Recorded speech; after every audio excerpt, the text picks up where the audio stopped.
Congratulations po! Congrats kay Maestro 21 TV! Congrats! Siya pong pinanghalpon na Best Reactor ngayong buwan po ng January 2024.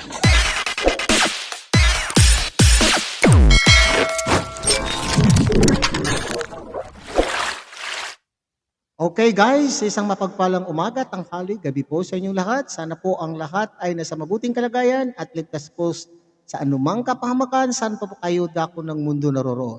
Ako po muli ang inyong lingkod, Maestro 21 TV, at sa ating pong reaction sa araw na ito, tayo po ay magbibigay ng maikling reaction po tungkol po kay Brother Paas. Kilalang-kilala po naman natin na si Brother Paas po, mga kalingap, ay isa pong tapat na tagasunod o isang tapat na kaibigan, isang tapat na kalingap po at tagasunod po ni Kuya Bal Santos Matubang. Okay, so kamakailan lamang po ay parang hindi natin po siya napapansin na sumasama po sa mga mission work ng kalingap. Dati-dati po ay nakikita po natin itong si Brother Paas na parating kasama po sa mga lakad po, sa lahat po ng lakad po ng Team Kalingap, lalo na po itong team po ni Kuya Bal. Okay, so kamakailan ay hindi masyado natin napagkakakita. Ano kaya ang nangyari? Yan po yung katanungan natin mga kalingap. Ano kaya ang nangyari? At para bagang nawala po pansamantala ang isang Brother Paas. Kilala po naman natin uli na sinasabi na ang Brother Paas po ay isang spiritual advisor po ni Kuya Bal. At particular na po sa mga pabahay po ay parati natin namamataan itong si Brother Paas. Pero sa ngayon ay parang nagpahinga. Ano kaya ang nangyari po kay Brother Paas? Okay, so ang ating video ay nakita po natin kay Sagap TV. Okay, isang kalingap partner na nakabase po dyan sa Naga. At nagkita po sila ni Brother Paas at alamin po natin kung ano po ang purpose ni Brother Paas, bakit po siya ay pumunta dyan po sa Naga City. Panuorin po natin mga kapatid ang maikling video clip na aking pong kinuha kay Sagap TV. Kanina pa Sagap, andito po tayo sa loob ng SM Naga. At meron pong isa pong mula pag-diet, nag-diet po sila ng 2 oras, walang iba si Brother Paas. Hello, good morning po sa lahat. Yan si Brother Paas, ay tagal ko na pong kilala, simula pong magpa-diet sa kaya, no? Ano pala kami nung On the way ako sa NICC para magpa-endoscopy. So nag-meet kami ni Sagap kasi di ko alam ang diet eh. Ang Naga, hindi ko kabisado.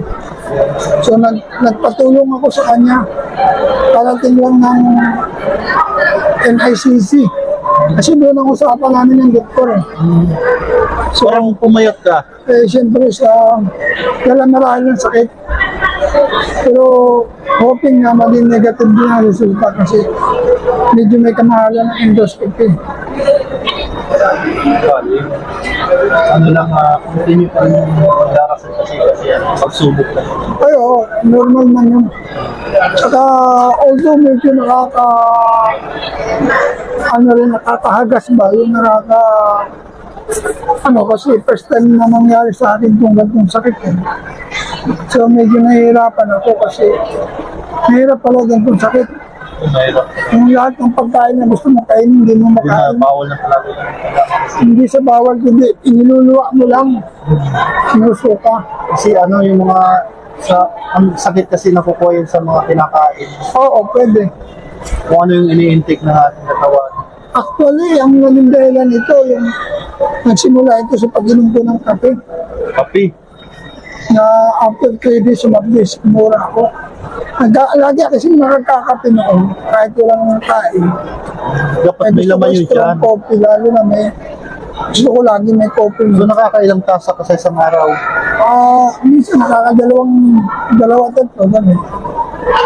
Oras-oras o hindi naman? Hindi naman. Isang araw.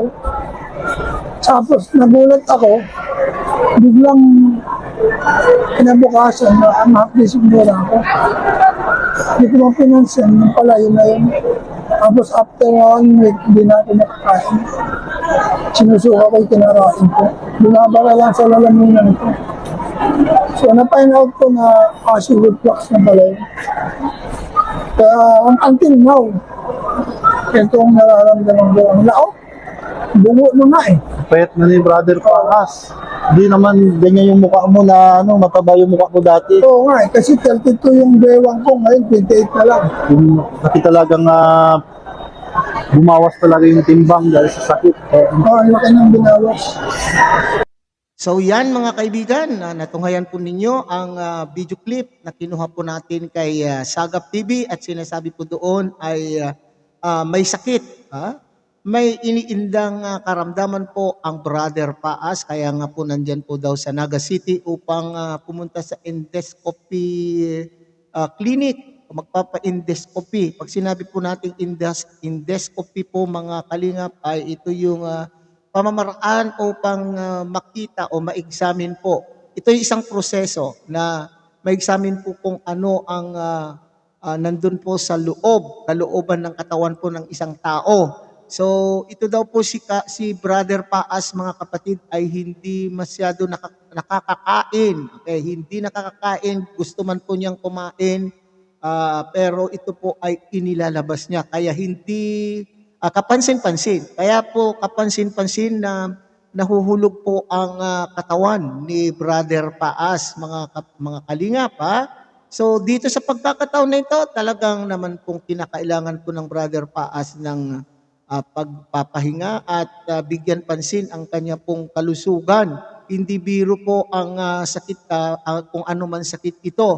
Dahil sabi nga niya, kung noong araw ay 32 ang kanyang baywang, ngayon daw po ay 38, napakabilis po ang pagbaba po ng kanyang timbang. Okay? So hindi po ito normal. Hindi po ito normal, kaya kung makikita po ninyo ang kanyang pisngi ay medyo nagnipis na po. Okay? So, kamakailan lamang ay naging laman. Naging laman po ng mga content ng ating mga kasamahan reactor. Itong si Brother Paas, sapagkat di umano sa kanyang hindi pagtalima o hindi pagsunod sa mga rules na ipinapatupad ng Kalingap. Pero sinasabi po naman na may basbas po si Kalingap Rob yung ginawa po niyang pag-interview, paggawa niyang pag-content sa mga hindi dapat i-content. Okay? So, at sinasabi, maraming nagsasabi, nagko-komento na pagbigyan na daw po si Brother Paas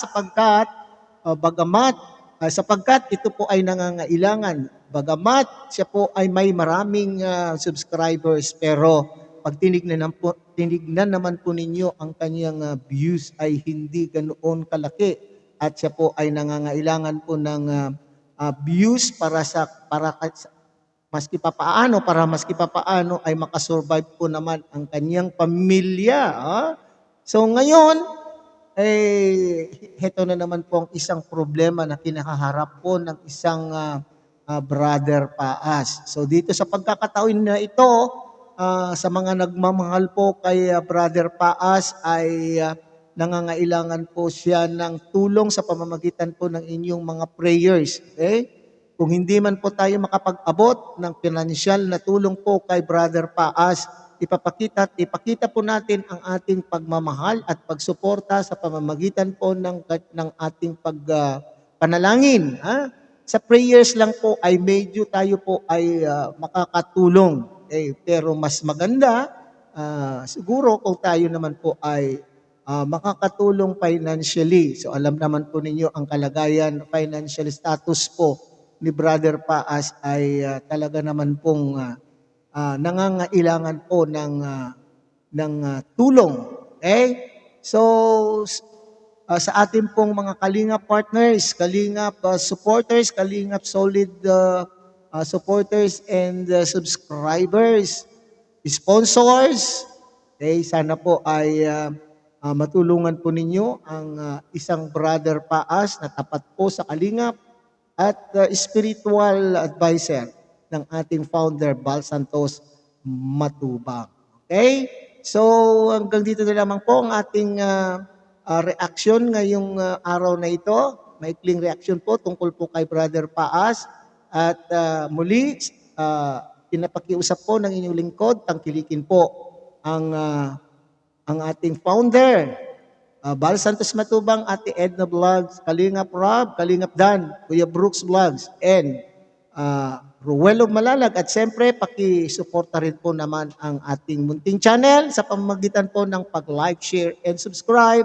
At tuloy pindutin na rin po ang notification bell at nang sa ganon tayo po ay magsasama muli sa susunod pa nating reaction videos. Isang mapagpalang umaga, tanghali, gabi po sa inyong lahat. Mabuhay po kayo and God bless everyone.